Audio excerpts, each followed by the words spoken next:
managing a client. We're talking about your goal being building and maintaining good client relationship so that your company or your organization can retain its customers and ensure ongoing success.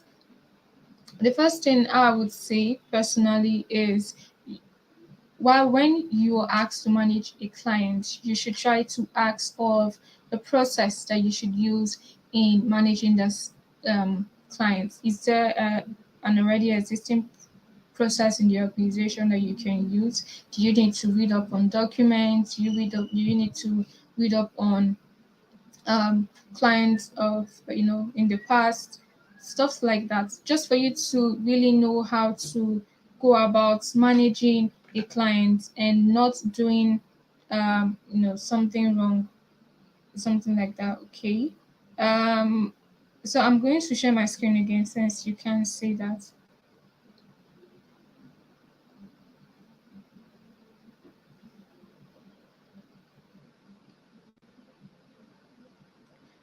Okay, so I need you to just confirm you can see my screen.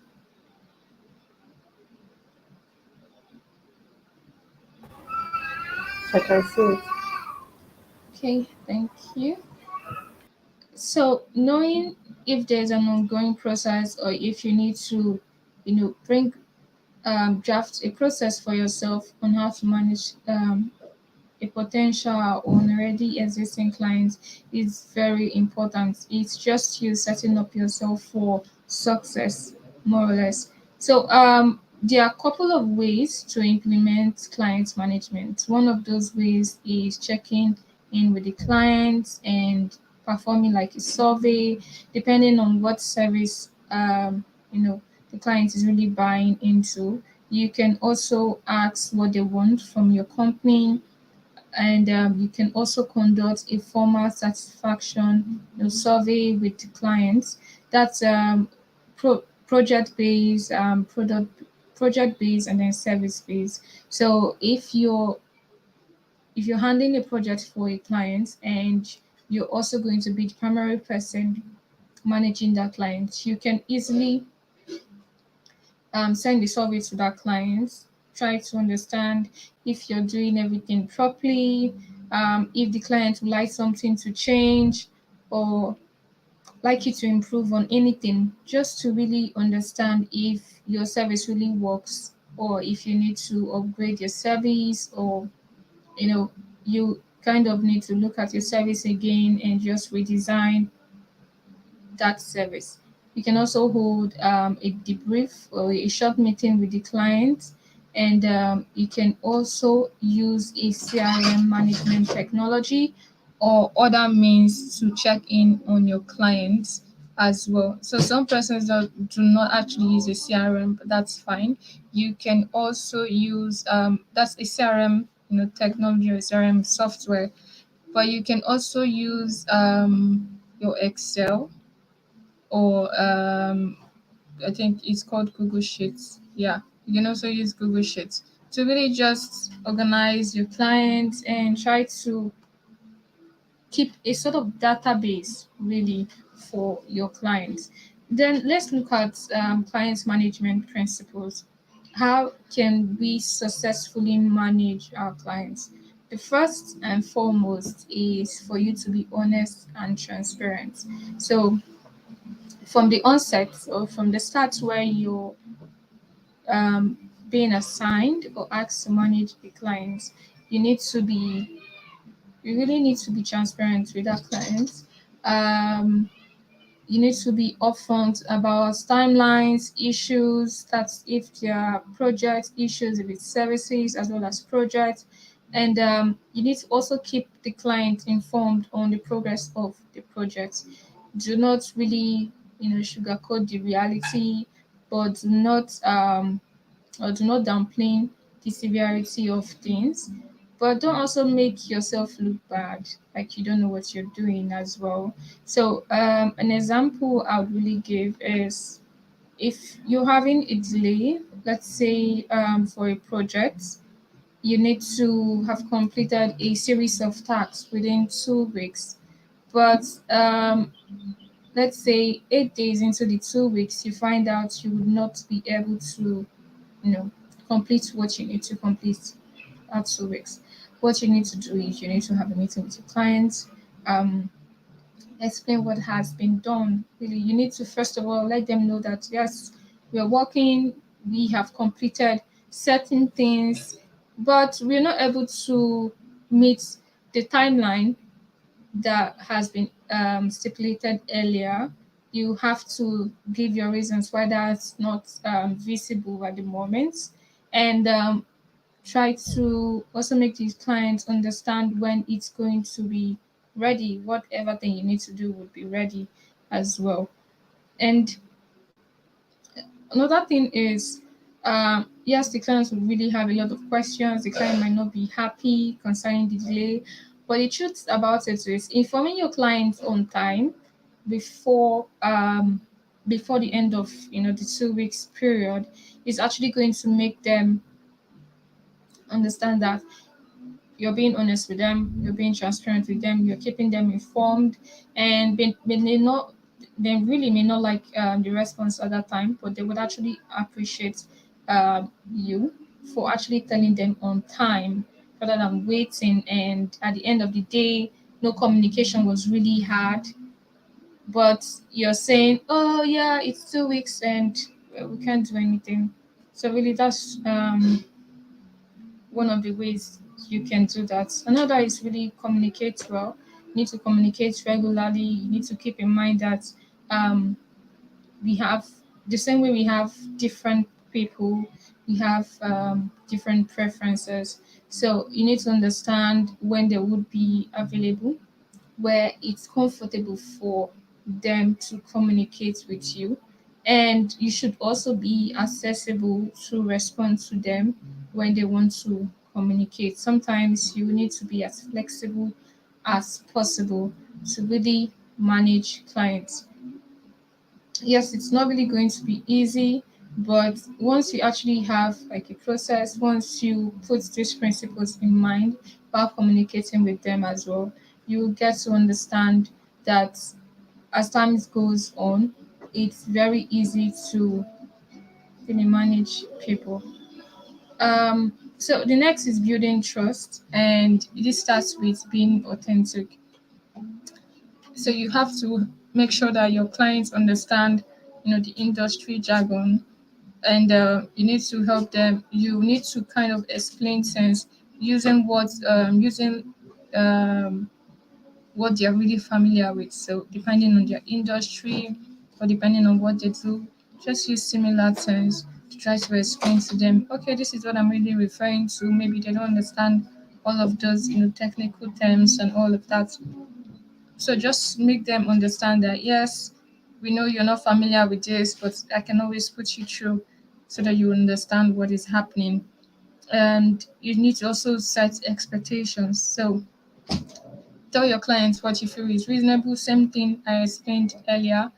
Just make sure that they understand the what is the terms of work, the timeline, the results. You can also ask them about what the things that they actually expect from you as well. And then you respond to the feedback they're really asking of you. Couple other principles are you need to learn your client's industry, which is really important. That's like the first thing I would say, really learn what their industry is about, because most times um, getting a new client, it's really is a new client. Nobody has actually spoken to that client before, and you need to try to understand what they do, what industry would you actually put them, what are they trying to get out of contacting your organization, just to make sure that you understand their needs and you're able to work with them. And you also need to stay aligned, which means you need to establish your scope of work at the beginning of the project. And most importantly, avoid scope script. Scope script is, should I explain it? Just, okay.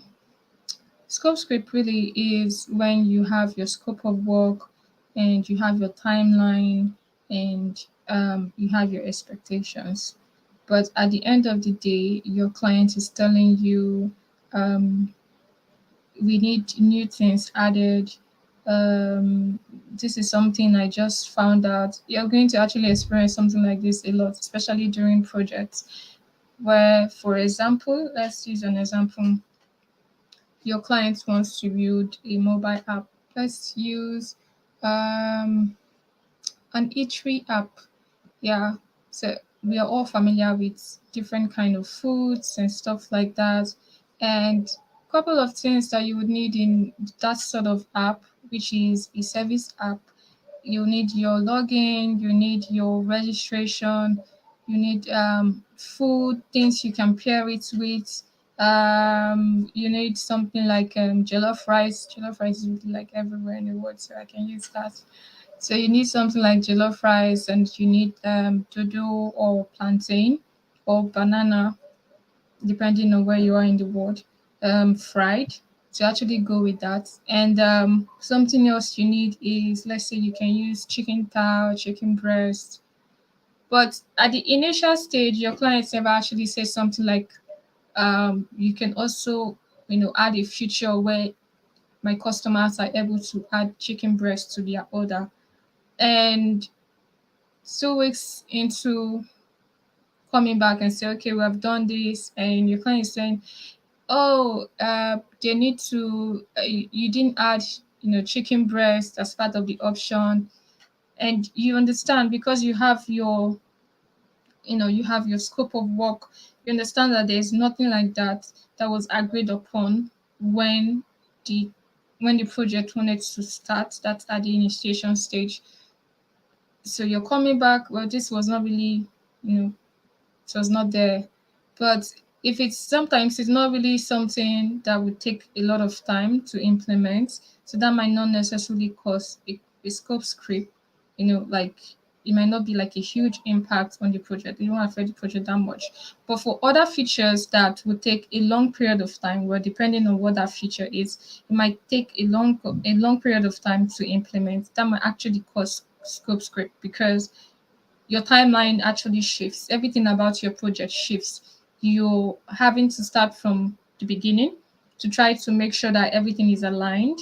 Your features, the timeline given to complete each of those features or tasks has been, extended.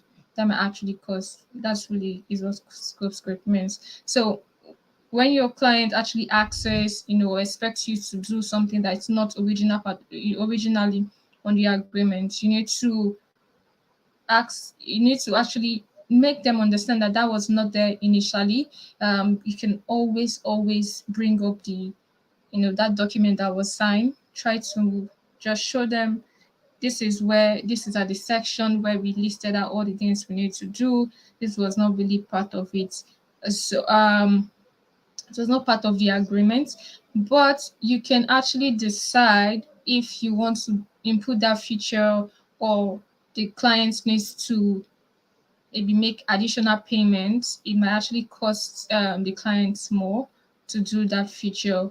And, just something that, at the end of the day, the agreement has to be something that both sides, would agree on, really. Um, so let's talk about now the skills you must have for managing a client. You need to be a good listener. That's one of the most important things. So most persons, the first time they're managing a client, they may not have built up that, listening skill, really being a good communicator. But it's something that we really need to put into practice in your everyday life. It's something that would benefit you, so not just really managing clients. Wherever you actually, whatever you really do, being a good listener would actually help. So that's one thing we need to develop on. You need to also have a good understanding of your organization's product or service, which is something that I've noticed most people don't really take their time doing that, which is really bad. It's really bad, because at the end of the day, if your clients are asking you questions that pertain your product or your service, and you don't have an answer to that, it actually makes you look incompetent, whether you want to believe it or not, really. So you have to make sure that you understand the product, you need to understand the services. If there if there's actually a document that you can read on, or you go into your excuse me, going to your what's the name now, your company's website, right? And there's still some informations you can actually find there. You can always, ask someone higher up, these are the things you need, or your client is asking a question and you don't have the answer.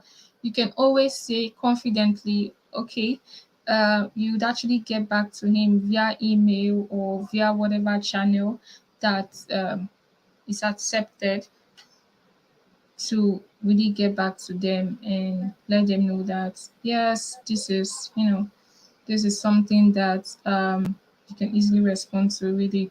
So you also need to have like a balanced approach. You need to be realistic as well as optimistic. You also need to be a problem solver.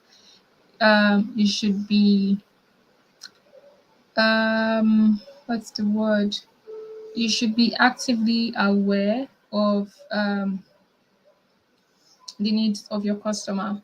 So sometimes a situation or an issue, I think an issue more or less, can just occur. You need to make sure that that issue is being resolved in a timely manner, especially when it comes to services. So, for example, I'm going to use an eatery service again. For example, you're ordering a meal, and let's say you have an allergy, and the meal that was prepared, you actually let the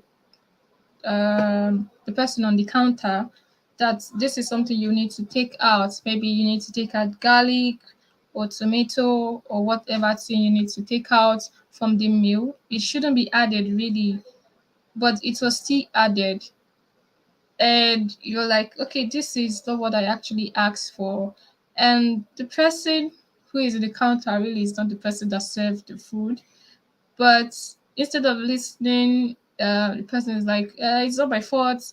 It's not me that, just really not taking responsibility, even if it's not really you. But because you work there and you're sort of an, middleman between the person who serves and the person who is requested for the meal.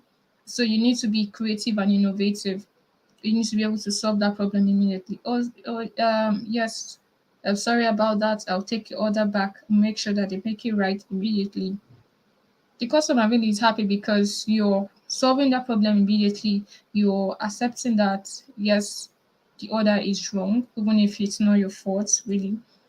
And you're trying to give them what they want. So it goes the same for whatever service. You just need to make sure that at the end of the day, your client, your customer is happy with you. You also need to focus on details. You need to understand the organization. You need to be confident when you're also persuading clients to make the right decision. I think this last one is something that sometimes some persons are really born with that persuasive tongue, and others are not. So if you're really not the sort of person that's like persuasion, I don't like persuasion at all. There really a way you can just navigate through this. You need to make sure that your client understands what you're trying to say. Sometimes clients really think that what they want is the best thing for them, and the truth is, it might not really be true. Because it's I know a lot of us have heard the saying, your customer is always right. um Yes, that's true. But when the customer needs something a certain way and it's not going to really benefit them, you need to make sure that that's really communicated. Because if it doesn't benefit them, at the end of the day, they're still going to blame it. They're like, I pay you for this, so you should have an idea that this would not work. You would have told me. So you need to make them understand why this is not right for them. Yes, you understand what you're trying to do, but it can be done better. right? It can be done better. This is the way it can be done better. It's going to give you the result you still need, but in a better way or a better format. So, what are the benefits of effective client management? There are a lot of benefits, really. You're going to get referrals, you're going to be able to retain your customer. Um, your customer, you're just going to have like a lifetime customer per se. And I'll say this is really happens like everywhere in life. When you actually find yourself in a place that you're getting really what you want, you're getting the best of what you want. You tend to be there for a long time until maybe something changes, and even after complaining that this can be better and all of that, and it's not better, and that's when you really leave. So the way you communicate with your clients, the way you manage your clients really affects the organization. So because you're just being asked to just manage the clients and you're like, ah, if I'm talking to if I'm talking to Mr. John, and he's not listening, I will just leave it. I don't have the time to stress. I don't want to, and all of that. It's really affecting, it's affecting the organization. At the end of the day, it's affecting you as well. It's affecting you in the sense that you're not growing really. Your your employer is not seeing what needs to be seen. So you're not able to manage these clients effectively. It might affect your growth in the organization. It might also affect bonuses that you may have as well. So I would say really when it comes to client management, you should just take it as something that is really personal. You shouldn't just see it as another job role or something. So let's talk about communication.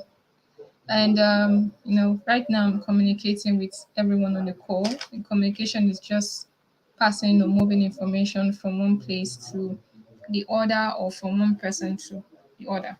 And every communication has at least a sender, it has a message, and it has a receiver as well. So it may really sound simple, but communication is it's really complex, and we'll find out how complex it is. I think with some of the examples I may give as well, we would find out that this is something that we have experienced, in our day-to-day life also. So good communication skills are considered desirable by employers around the world. You need to be accurate, effective, and unambiguous, with your communication. So though it's hard, but it's something that is doable. So most times when you actually want to work with a company, they'll ask you how your communication skills are. Other times they wouldn't ask, but while you're taking an interview with the company, they'll try to see how does this person really speak. Does this person, listen before talking? Um, are they really speaking well? Are they saying so many things out of the box and all? So how are the categories of communication, or how do we categorize communication? So we have the spoken, which is really verbal communication, and then we have the non-verbal communication, which everyone tends to be towards. So spoken or verbal communication is simply, face to face. I know I can't see anyone, but everyone can see me. It can be over the telephone, the radio, television, um, telephonic software, just like Gypsy, and then other medias. And we have the non-verbal communication, which is like body language, gestures, how you dress, you act. That's also part of communication, really, because, I said birds of the same feather flock together. So really, how you dress sometimes um, speaks about you. And where you stand, even our accents, like, sometimes people are like, oh, just by looking at you, someone just comments, hmm, really, I don't know, you just look classy. There's always that comment. That's really because the way that's outward, or yeah, that outward appearance really just speaks about you somehow. So there are like many subtle ways that we communicate. Sometimes it's intentional, sometimes it's not intentional. Just like someone is talking to you and you don't like what the person is saying, you just roll your eyes. It might not really be, intentional. It might be something you just do subconsciously, but it actually says something that, okay, you're disinterested with what the person is saying and you're not willing to listen. So even your tone of voice also kind of, says something. And signals or gestures can also add to spoken language or spoken messages, sorry, rather. So sometimes you see people talk, and you kind of do this with your hands, kind of, there's always that movement of hands. That's also a way for some persons to communicate. If you can actually see my hands, sometimes I do that, just because I have what I want to say already in my head, but really not able to just say the words immediately. So I gesture with my hands and then I say it. So some persons do that as well. We also have the written communication, which like the letters, emails, social media, something we really do every day, and then other medias as well. And we know that with the world today, there is more written communication and visualization than really any sort of communication. There's always that written, because, well, I would say, yeah, written is more or less something that people do more often than verbal communication. And then we have the visualization, which is graph, charts, maps, logos, videos, and other way you can actually pass a message, but with visualization. So we have the processes where communication happen, and there are different parts and stages of communication. We have the source, which the source is simply the person who wants to communicate. And so right now on this call, I'm the source. I'm the one who wants to communicate with you. We have the message, which is the information I'm sharing with you, which the message can be my slide. And then we have encoding, which is how the message is communicated. Can be verbally. Right now, it's verbally because I'm speaking, and it's also written because you can see my slides. And then we have the channel, so how the message is to be communicated. Um, the channel right now is over Jitsi, and you know it can be written verbally, same thing. And then we have the decoding, how the receiver understands or interprets the message, which is the most important when it comes to communication process, especially when it has to do with clients. So how you send a message and how you might interpret the message as well may not be the same way the receiver would decode that message. So oftentimes, clients and company representative kind of butt head at this stage, because you're trying to pass an information across, but what you're trying to pass across really is not, how would I say, it's not being received the way you intend it to be. That's why most times I would advise, if you get to find yourself in this category, what you need to do immediately is to have a call with your client, and try to explain what you're really trying to say, and understand where exactly um, you went wrong with passing that communication. Why did the client receive it the wrong way, or the way you did not intend? Just to make sure that it doesn't happen in the future. The receiver, who is the person, who whom the sender sends the message. So then we have the feedback, which is what I just explained. And we have the context that really helps determine tone and style of communication. And then we have the noise, which the noise is simply anything that might interfere with the communication or reduce the chance of successful communication. Sometimes the noise can be um, a normal noise, normal noise being a vocal noise, right? A sound, an audio, the wind. It can also be your connectivity as well, your internet connectivity can also act as a noise sometimes. How can this act as a noise is maybe you're having yeah let me use you're having a conversation over the phone, maybe on Skype or Zoom, and you're trying to communicate with your clients, but while you're speaking, your let's say your voice keeps breaking.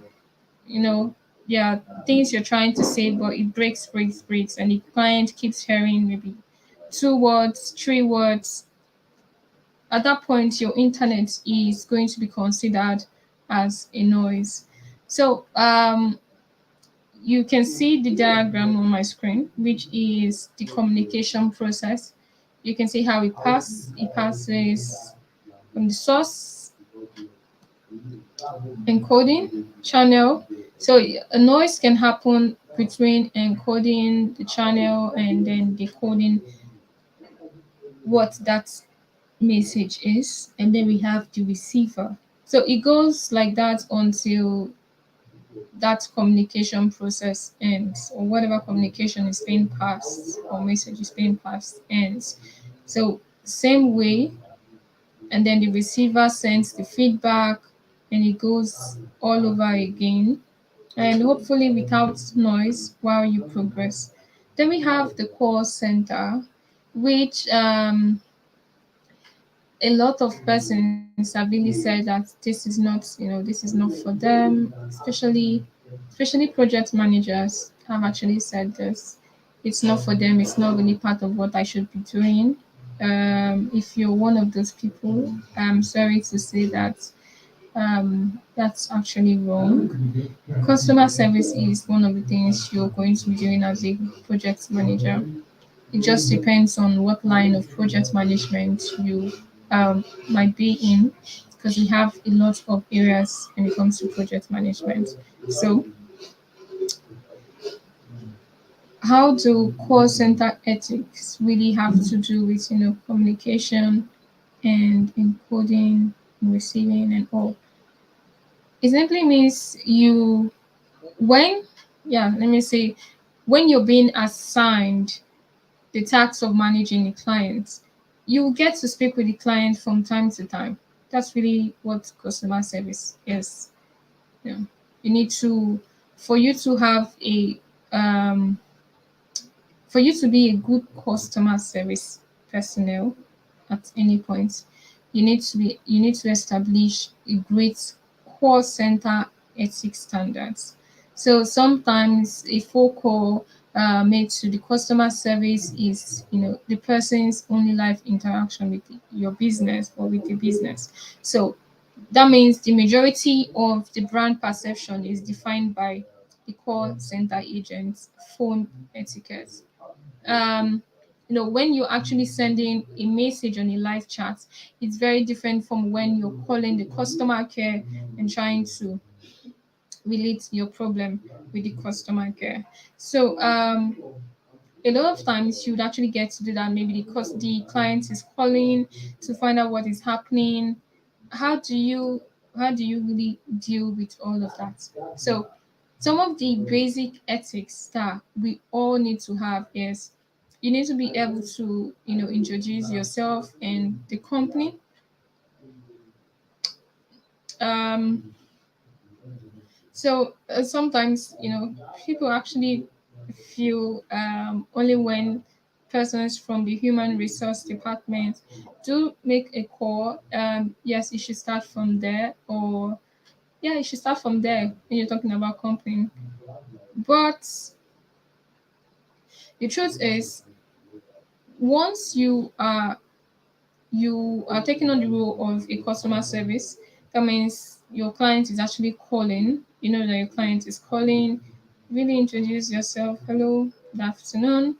Depending on the time of the day, you introduce yourself. My name is whoever you are, and the company name as well.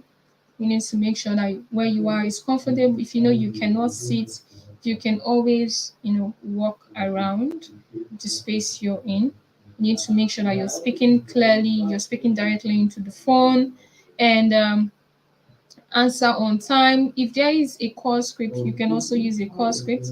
We see, I think you would notice call scripts mostly when you're in when you call a telecommunications customer care service. So there's always hello, good afternoon.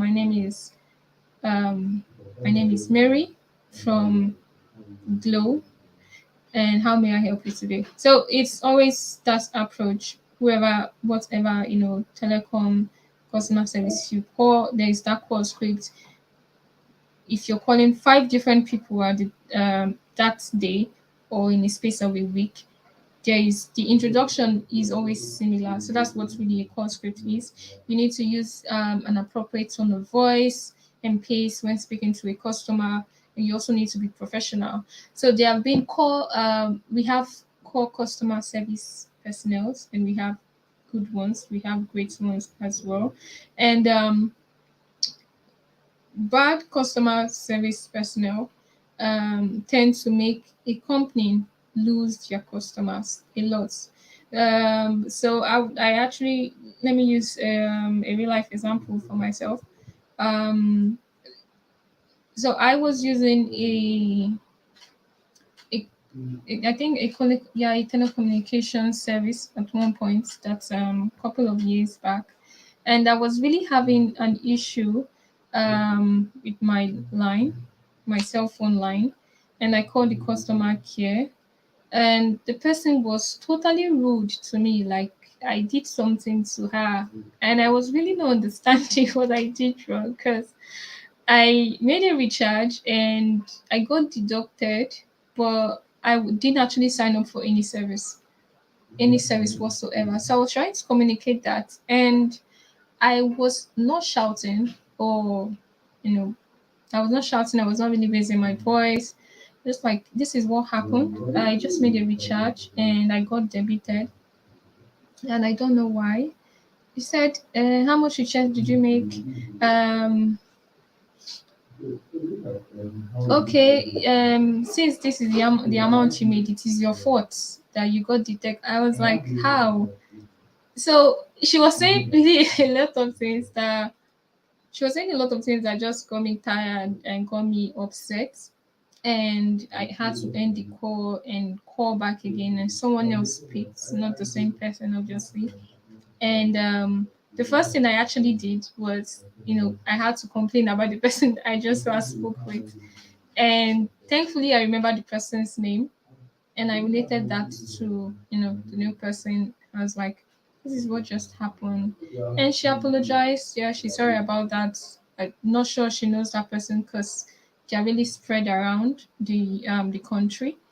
And it just turned out that the amount of recharge I made always transfers to a bonus account. And really, I've never actually been in that situation before. So I just found out, and it was really a good experience at that point. But the first one was really bad. And I was like, well, if this is actually the case, I would not be using the line again. I actually stopped using that service for a long period of time because uh, I really was not treated like a customer, to tell you the truth. And it really made me feel bad. And so if I can actually feel that way, really, a lot of persons must have felt that way before. And that's really how bad it can be sometimes. So if you get to be a customer service personnel at any point, you need to make sure that you represent the organization very well. If you're not able to take that call at the moment, maybe you're not in the right space of mind, you're not in the right place, um, you're uncomfortable, you know then just don't pick the call at all. Don't pick the call at all. Um, the clients can call a couple of times. Just send a message. You get back immediately. You call back at whatever time you feel comfortable calling back, and make sure you call at that time as well. Once the call goes through, the first thing you should do is apologize for not picking at that time, because maybe the time that the client called, there was really something urgent they may want from you. So apologize immediately and then ask really how you can help them, with whatever problem they have or whatever question they may want answered from you. So next is content creation. That's the next thing we'll be looking at today. And this is also something that, you know, project managers as well as felt over the years that it's not something that is for them. But I come today to say, as a project manager, this is also a skill that you would need to develop on because it's really important. Um, it may not seem important, but I'll tell you that it's really important because when you have diverse skills, it actually puts you in a higher rank than most persons because you're someone who has, you've managed clients, you've acted as a customer care personnel, um, you've been able to, you have an idea of what content creation is, and you've also created content, and your content may have also, bring in funds for the organization, bring in more customers. Those are things that, while you kind of grow, companies will tend to ask you that question, and you would have more confidence in answering and be like, okay, this is something I actually did. And sometimes it's a criteria that you should actually have, this content writing or technical writing skill. And as a project manager, really, sometimes it's a skill that you must have. So this is just something that wherever you really find yourself, if you're able to do it for a short period of time, a long period of time, just giving your best, because it might not be the only time you'll be doing it. You might do it in the future. You might get to also manage persons doing it in the future. So for you to effectively manage others, you should have a good understanding of really what you're getting yourself into.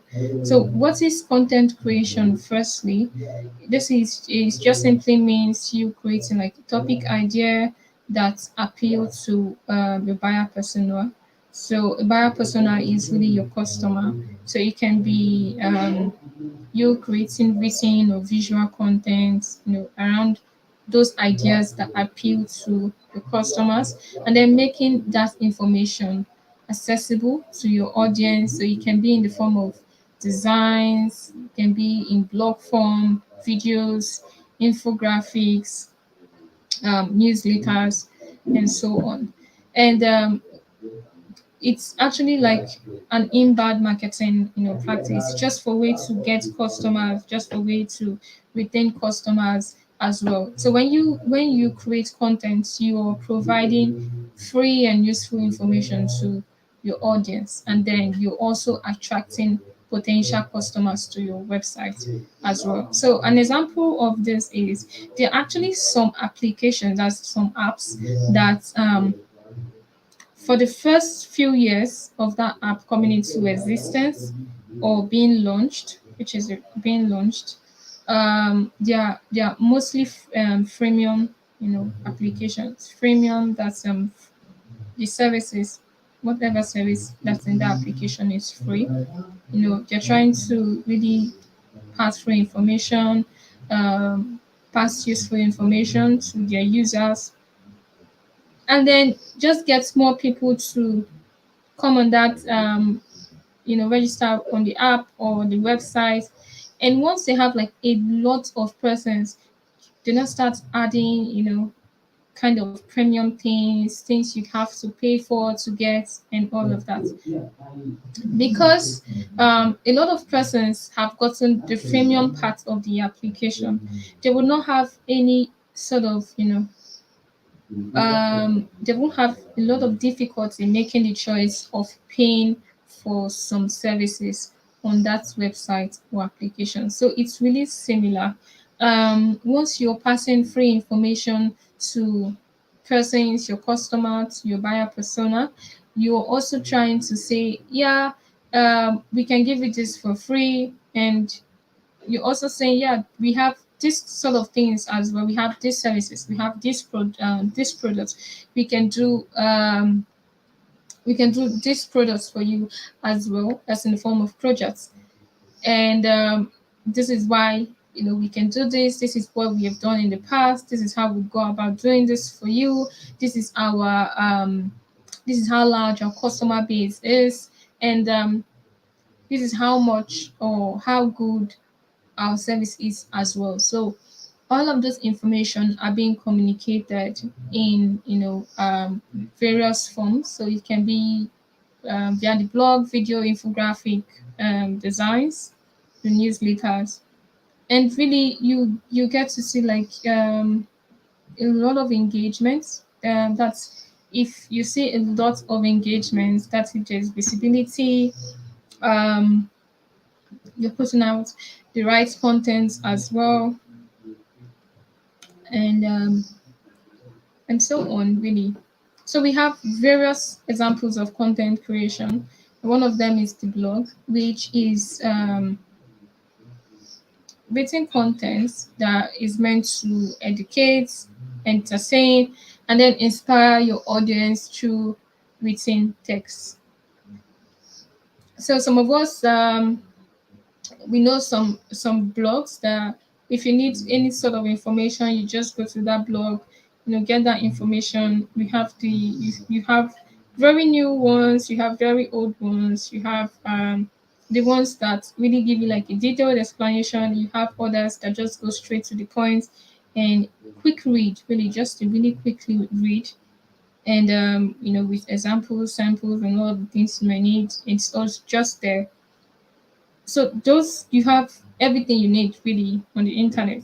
And then we have podcasts are some person's favorite way to really just consume information. So it's like you're listening to the radio, except it's this sort of radio is not the type that talks about everything and nothing, but it's actually dedicated to specialized or yeah, I would say specialized topics. It may or may not have guests as well. So some podcasts can just be about people talking about their experiences. Some podcasts can be educational podcasts. Some of them might be, mm, entertainment related. It can be beauty and health related. So really, it depends on what really suits you and what your customers like. So your content can really be created in that form as well. So what people just need to do is you just need to listen, and if the audience really likes the host and want to learn something new, they just really listen or subscribe to your podcast to get whatever information that they may like. And though podcasts may not be it may not be widely used in some person's home country, right? It's actually podcast is something that is consumed a lot in places like the United States, and also in some parts of Europe as well. So your customers may not really be from your home country. They might just be in other countries waiting to discover you and your, that content you're really putting out.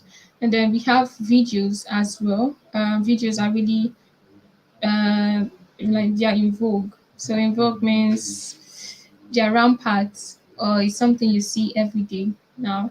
So whether you want to post like videos on social media or YouTube, it's really popular. So people would, people would get to see it and stuff. So we have the short form, you have the long form, but um, the important thing is you need to come up with the idea to that to make sure that the video appeals to your buyer persona as well. So depending on what sort of content you're trying to put out, what sort of message you're trying to pass as well, just make sure that it's something that is appealing to them. It's also something that they'll really understand that, yeah, we know what you need, we know what is going to keep you coming back, and we're going to give you that piece of information, that piece of advice, just to make sure that you're getting the best that you need to get. Another form or another example is called graphics. So graphics can be like original, let's say a a 1080 design, can be an infographic, can be like an animation on a template or a design frame. Just really just something that you can put on your blog, or something that you can put on your social media. And it normally sometimes it requires a graphic designer, or sometimes a graphic always a graphic designer to really to help you get the job done. And I know in I think our second class, we talked about how you can produce graphics, and we talked about Canva, which is a tool that even if you're not a graphic designer, and that's not really your profession, but you can also use Canva. It's very easy because it has its own template. You can really get you can you can what's the word now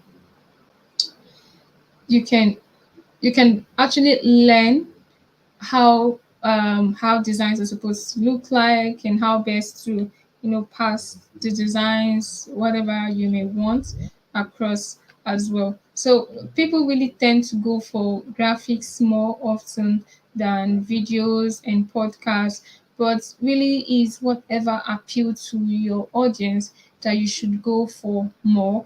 And also make sure that the information you're trying to pass, while it's educative, and it's free as well, but it should say, especially when you're trying to do like an inbound marketing, it should also be about things your organization does. So maybe you can talk about some services that you do, or products that your company has launched or made for clients, or projects that has also been completed as well. Or it can also be about um, it can also be about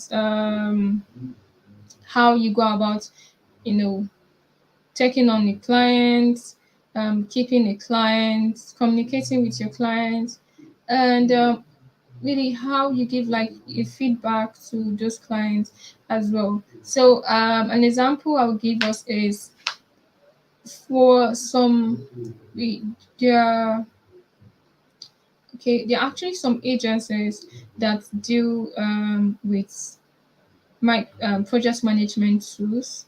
And those companies, what they do is they have their websites or their application, and they give out like free information that are really free, that would help you in terms of your project.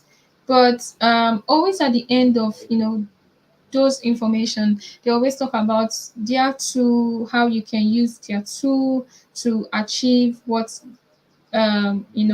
all of those information are about. And really saying that you can always let them know if you need help with whatever thing that's project related. Just really to make sure that yes, we are giving you this, but we also have you covered. You can also use our service because we do this as well. We've seen results as well. you've been reading our content, so you can see that this is something that we're familiar with and we can also do for you. So then we have content strategy and planning, which is what happens at the forefront of um, content creation. First, you need to have a strategy. You also need to plan, and a strategy just it just has to do with the brand, the tone, and how you'd actually promote your content, and then we propose it. So how does it really start? First, you need to know your goals. It's similar to like traditional campaign. You should be centered on your marketing goal. Really, what are you trying to achieve with that content you're putting out? Your goal can it can range from attracting more visitors depending on the service or the product or the company as well, to generating more leads, to anything in between. So let's say an e-commerce website. Um, an e-commerce website that sells. What should I use now? So we have, yeah, let's use Amazon. Yeah. So let's use Amazon. They have products, right? And let's say initially not really sure. So for example, Amazon when it was really new, it had like let's say a page on its website dedicated to informations, or maybe just a social media handle, no blog at all. They're putting out contents like where you can get like cool clothes, best brands of shoes, best brands of cosmetics, and it's you can get it delivered to your doorstep. You're actually seeing a video where a drone is delivering delivering a goods or a product, or you have like delivery personnel walking to your doorstep to deliver your product as well. So it can your content goal really has to you need to understand what your goal is, and your content needs to really revolve around that goal as well. So once you actually determine that what that goal is, then the content that you actually create should align with your goal and then contribute to the outcome that you intended for. So if it's more customers, make sure that that's what is happening. If it's just small leads, make sure that that's what is happening. If it's people just registering on your event page, that should be happening, or people just seeking a sort of advisory consulting sort of service, that should be what is happening as well. If that's not happening, then try to re-strategize, try to find out really what is going wrong. You depending on what framework you use to track that goal, track your service process and all of that. You can you may have to redesign your service. You may have to start all over again, look for a different strategy, just whatever thing that works for you to give you the delivery you want. So the next is strategy, really. So what does that mean? You need to create a buyer persona. A buyer persona is simply understanding who your customer is. So, an example I would give us is your customer is okay. So, let's say you offer a service of website management, and your customer is an event planning agency. An event planning agency. So, how do I go about getting a buyer persona? You would learn this in any digital marketing class, but just giving you with an idea I do have about it. A buyer persona can be Mary. Maybe Mary can be the CEO of an events planning agency. with this amount of employees, maybe 10 to 15, 20 to 25, 20 to 50, depending. This is what Mary likes. These are just informations that will be, in your buyer persona. Other times you might need to speak, you might need to speak with the person, that potential buyer customer, and try to know um, who they are, and where to find them and how to get through to them, just to make sure that they are your customers. They get At the end of the day, they get to be your customers. And how you can do this is, once you have known your buyer persona, you need to create successful inbound content. That's content that would make the reader feel like you're speaking directly to them. So you need to use like personalized words. So if I'm reading this, something like let's use something like a face mask, and